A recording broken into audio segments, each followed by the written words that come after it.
और स्वागत है आपका न्यूज 18 मध्य प्रदेश छत्तीसगढ़ में और आप देख रहे हैं खबर असरदार। और मैं हूं आपके साथ वैभव कृष्ण भौंडले। ईडी रेड, ममता की एंट्री और फाइलों पर कोलकाता से दिल्ली तक बवाल जारी है। कल कोलकाता में हाई वोल्टेज ड्रामा देखने को मिला, वहीं आज दिल्ली में एक्शन रहा। दिल्ली में टीएमसी सांसदों ने मोर्चा संभाला। देखिए रिपोर्ट।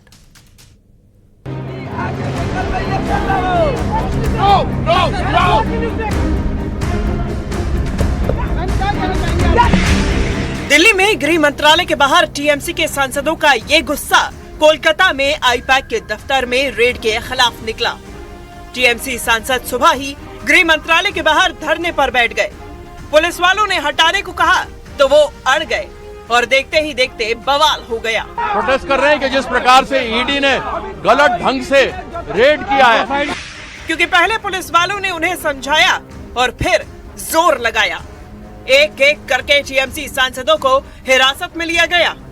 वो नहीं उठे तो पुलिस वाले उन्हें टांग कर पुलिस की गाड़ी तक ले गए। हम जीतेंगे, जो भी कर ले इस बीजेपी को हम हरा के रखेंगे। जो भी करेंगे हम करेंगे कि आप देख ले कि देश के लोग देख ले कि निर्वाचित सदस्य दिल्ली पुलिस। गृह मंत्रालय के बाहर टीएमसी के सांसदों के प्रदर्शन के दौरान अच्छा खासा सियासी तमाशा हुआ। जबरदस्ती हिरासत में लिए जाने पर टीएमसी सांसद पुलिस पर भड़क गए। आराम से चलो, आराम से चलो। इससे पहले पुलिस ने प्रदर्शन में शामिल सांसदों को समझाना चाहा, लेकिन बात नहीं बनी। उल्टा टीएमसी सांसद डेरेक ओब्रायन की पुलिस अधिकारी से बहस हो गई। Don't touch my MP. Don't touch him. His leg is hurt already. Sir please आप गाड़ी में चलिए। ये अस्पताल लेके जाइए आगे, आप आगे। उठोगे तब तो। नहीं, आप मेरे पास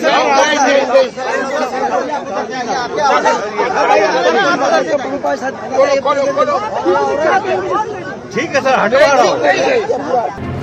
पश्चिम बंगाल में टीएमसी के आईटी सेल के चीफ के ठिकानों पर ईडी रेड के विरोध में टीएमसी दिल्ली से लेकर कोलकाता तक विरोध प्रदर्शन कर रही है। एक दिन पहले जब आईपैक के दफ्तर पर ईडी ने रेड डाली थी तो ममता बनर्जी खुद वहां पहुंच गई थी। वो टीएमसी के आईटी सेल के चीफ के घर भी गई थी। दोनों ही जगहों से वो कुछ दस्तावेज लेकर बाहर निकली थी, क्योंकि उनके मुताबिक ईडी की टीम ने विधानसभा चुनाव में टीएमसी की रणनीति पता करने के लिए छापेमारी की, जबकि ईडी के मुताबिक पूरी कार्रवाई हवाला, अवैध कोयला तस्करी और मनी लॉन्ड्रिंग से जुड़े केस में हो रही है। यानी ईडी ने कुछ और कहा और टीएमसी ने कुछ और। यही नहीं, टीएमसी कोलकाता से लड़ाई दिल्ली तक लाई और उसके सांसद गृह मंत्रालय के सामने जुड़ गए और देखते ही बवाल बढ़ गया।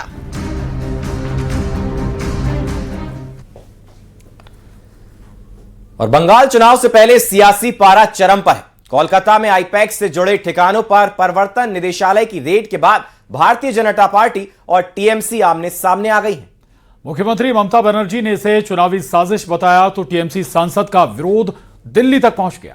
उधर बीजेपी इसे भ्रष्टाचार के खिलाफ वैध कार्रवाई बता रही है। कांग्रेस भी एजेंसियों के दुरुपयोग का आरोप लगा रही है। बंगाल चुनाव से पहले सियासी संग्राम तेज।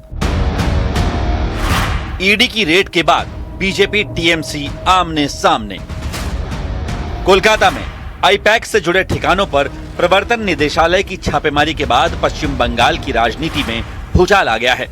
विधानसभा चुनाव से ठीक पहले इस कार्रवाई को लेकर भारतीय जनता पार्टी और तृणमूल कांग्रेस आमने सामने आ गई हैं। मुख्यमंत्री ममता बनर्जी ने आरोप लगाया है कि बीजेपी ईडी के जरिए टीएमसी की चुनावी रणनीति और संभावित उम्मीदवारों की सूची चुराने की कोशिश कर रही है। ममता का दावा है कि ये कार्रवाई पूरी तरह राजनीति से प्रेरित है और इसका मकसद बंगाल चुनाव से पहले टीएमसी को कमजोर करना है। इस पूरे घटनाक्रम की आंच दिल्ली तक पहुंच गई।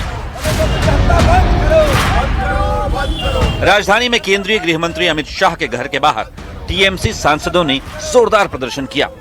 पार्टी का कहना है कि केंद्र सरकार केंद्रीय एजेंसियों का इस्तेमाल विपक्ष को डराने और चुनावी मैदान में बढ़त हासिल करने के लिए कर रही है। देखिए, अमित शाह डरे हैं, नरेंद्र मोदी डरे हुए हैं। उनको मालूम है उनके इंटरनल सर्वे में केवल 25 सीटें दिखाई गई हैं कि वो जीतने वाले हैं। ऐसे में वो हमारे जो महत्वपूर्ण दस्तावेज थे, आईपैक हमारी कंपनी है जो 2019 से हमने रखी हुई है, और उसके अंदर हमारी सारी स्ट्रेटजी तब से लेके हमारे कैंडिडेट कौन है रहेंगे, हमारे आगे रणनीति चुनाव में कैसे किस प्रकार से होगी, इन सभी चीजों का दस्तावेज था जिसको चुराने के लिए अमित शाह ने ईडी को भेजा था।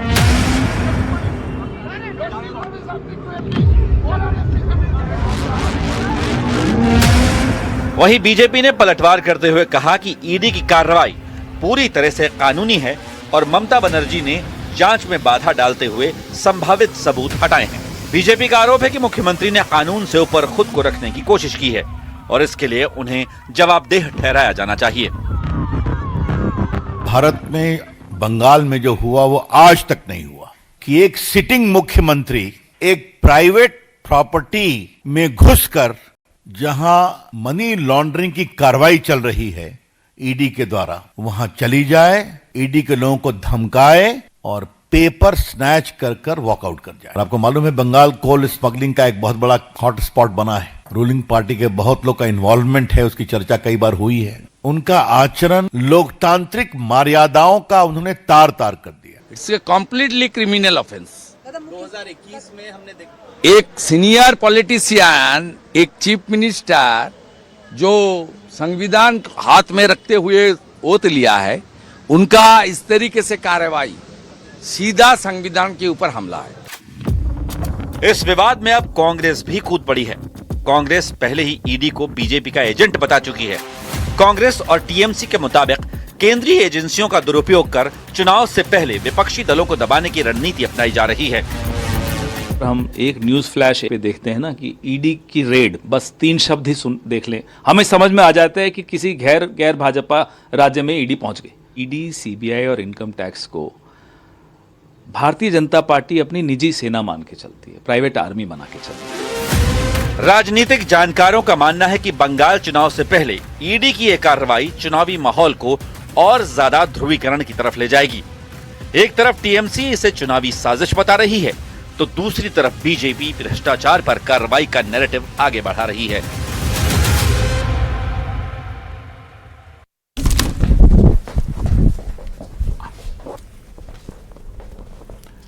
और गुरुओं की बेअदबी के मुद्दे पर बीजेपी ने आतिशी के खिलाफ मोर्चा खोल दिया है। दिल्ली में आम आदमी पार्टी दफ्तर के बाहर बीजेपी ने प्रदर्शन किया।